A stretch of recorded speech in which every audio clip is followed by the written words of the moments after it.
Good morning, everybody. Well, it is morning for me right now. It's about 7 o'clock. That's why my hair is wet. I just rinsed it off. It is high time that I give you another gardening update because it's been almost a year. And let me tell you why it's been almost a year, because last year in Texas the summer was brutally hot and dry. We had a pretty severe drought. We are still, at the end of February 2012, under water restrictions because we still haven't had quite enough rain to fill up our lakes and all that good stuff. But it was so miserably hot that I'm talking about 105 degrees, and that's not the heat index. Lots of days 102 and above and 105, and that was just the straight temperature. That was not counting the heat index. So that a person just didn't feel like going out in the garden and checking for bugs and disease and things like that. So I never gave you another garden update because, quite frankly, my garden pretty much went to pot. Just being honest with you. I mean, I had some production of some stuff, but it was just a very difficult summer for gardeners around here. All right, so let me show you where we're at right now in February 2012, coming up on March later this week. All right. So these two beds have been taken over by henbit, which I'm going to dig them out. There are a few New Zealand spinach plants, like this one here, that did make it. And so I want to save all those, so I'm going to dig out all this henbit. It's called henbit, by the way, because hens love to eat it. I guess roosters too. But dig that all out, and I'll be planting more New Zealand spinach here again, and maybe a cantaloupe over there I'm thinking about. This was supposed to have been all lettuce and carrot and cabbage and things like that.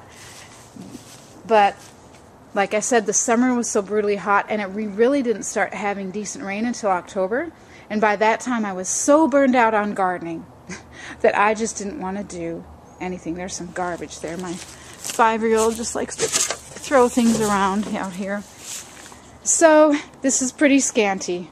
There's some spinach that is taking forever to grow. I think I planted them 3 or 4 months ago, and some of them were eaten by something. These are radishes that have been sitting here for a pretty long time.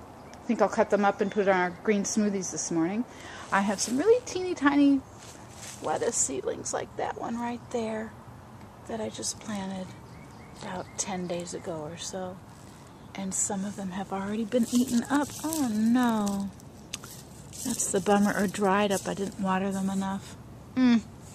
Bummer. But that's okay. I have other lettuce elsewhere that I'll show you. And I still have these heads of lettuce I did plant in the fall. They've made it through the winter because we had such a mild winter. I'm talking mild. Mild. Warm. Swiss chard in a pot with some green onions. And then I have some other Swiss chard in there that I'm hoping will come back. We'll see. And with chives there. Alright, and I think you saw these in the last video from last April. My apple trees that will probably start budding and putting out leaves pretty soon. Those are blueberries. We'll see how those do. Apple tree, and some strawberries I have planted with the apple tree. Those are ever-bearing strawberries. And word to the wise, if you want lots of big strawberries, don't buy ever-bearing, because even though they produce just a little bit at a time, one berry at a time, and they're small. They taste really delicious, but they're small. You only get a few at a time. And so they're just not real fun. You don't get a whole bunch of strawberries at one time. Alright, moving right along this part. I'm going to avoid showing you my son's mess over there. Okay, I have some... Oh, I can't miss this. Look at that. Let me tell you about these broccoli plants. This one's going to flower. I'm going to have seeds pretty soon. I planted this broccoli a year ago. Yes, ladies and gentlemen, a year ago. It's supposed to be an annual. But it made it through the hot summer. Of course, I kept watering the pot. I was diligent about that. It made it through the summer. It never produced broccoli florets. We just ate the leaves, which the leaves are more nutritious anyway, FYI. And it was still alive by fall, and I said, you know what, I'm just going to let this thing go and see what happens. Well, what happened is about a month ago it started growing the florets, but because you know, they're pretty old plants, they're not going to grow huge floret heads. As you can see, they're going to go to seed, but that's okay. I'm going to go ahead and harvest the leaves, dehydrate them, store them for later when we need them. Alright, I've got the hose over this so the wind can't blow. These frames are very light. The wind can blow them away, so that's why the hose is draped over. But these are a couple broccoli plants being protected from cabbage moss and such. That's why they're in the frame. But they are... they took forever to get started. I planted these last fall, and now they're finally starting to get big. And I have here some kale and kohlrabi in pots. Those also I planted last fall, and I've just been cutting a little bit at a time. That's the best way to deal with greens, by the way. Cut and come again. Don't wait for them to get huge and harvest them all at once, because you can get a lot more out of them if you cut them when the leaves are of a decent size, and then they'll grow some more, and then you come and cut them, and you can do that several times. Alright, I showed you, I can't remember if this was on the video last year or not, but I'm starting 2 new beds, long, about 11 feet long, 3 feet wide. And as you can see, this was part of my challenge last year, is we did not have drip irrigation on the beds. We did in the pots, but not in the beds. And so we've got drip irrigation. It's going to be a lot nicer gardening this year, because I'm not going to have to water anything by hand if I don't want to. But what I did was I decided I'm not going to dig up the soil, and I'm not going to dig in amendments. I decided I'm just going to try piling a bunch of leaves and compost, which is what I did. You know, I would take kitchen scraps and I would bury them under the leaves, and sometimes the wild rats around here would find them. I would see holes, and you know, obviously they were pulling out little fruit scraps and things like that. But I decided, you know what, I'm just going to see if I can get at least 6 inches of soil just from the rotted compost and leaves, and then not have to worry about amending the soil underneath. So this is an experiment. We'll see how it goes. There are my peach trees. They will probably start flowering pretty soon, and those pots have strawberries in them. Asparagus. I finally got asparagus. My little brand new crowns, asparagus crowns they're called. As they grow, I'm going to have to cover them up with more soil. And as they grow, I'll cover them up with more soil. But we should probably be able to start harvesting a little bit of asparagus next year. Nothing this year. But I'm really excited to have asparagus finally, because it's so nutritious. It's one of the most nutritious vegetables you could eat.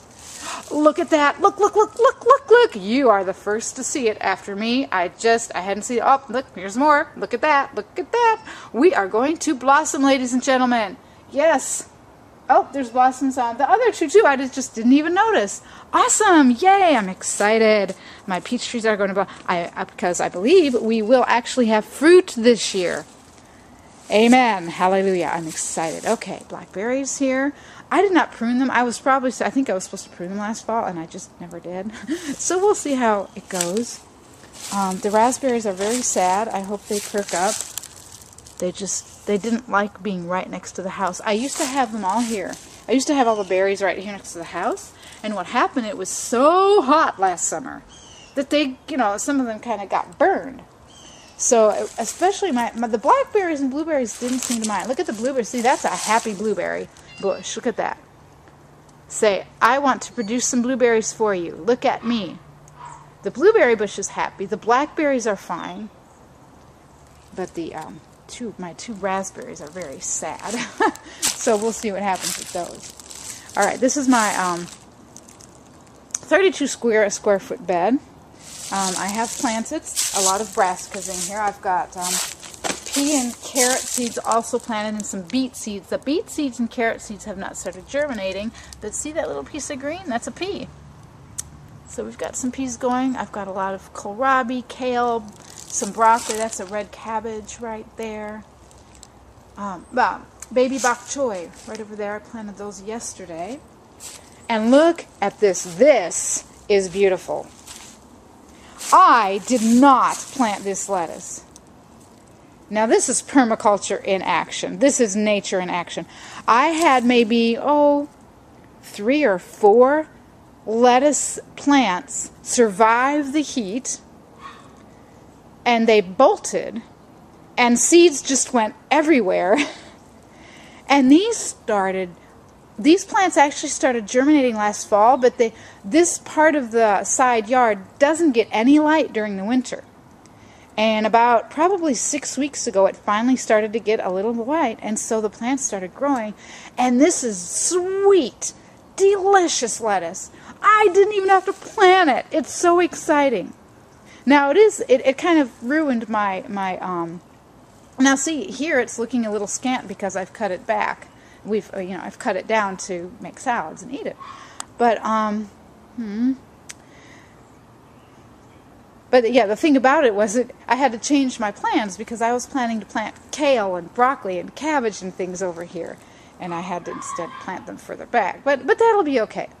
By the time it gets hot and I'm ready to put peppers and other things here, it'll be time to harvest all these brassicas that I have over there. Anyway, I have some garlic planted over here, but so far none of it's coming up, but that'll probably take a little while.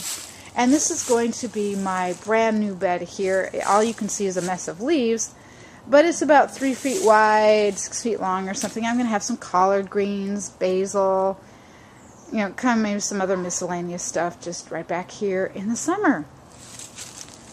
Okay, and I'm going to have to cover these brassicas up with my frames because pretty soon, it's so warm, the cabbage moths are going to come out of hibernation and start wanting to lay eggs on them.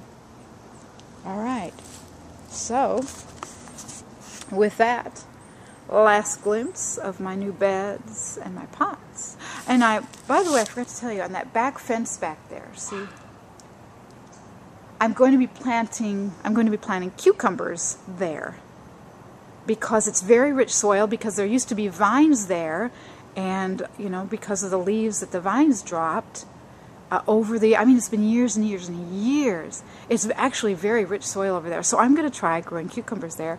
I'm not sure what I'm going to put along this fence. Obviously some of the trellises will be moved over there. Anyway, so right now it's looking pretty bare.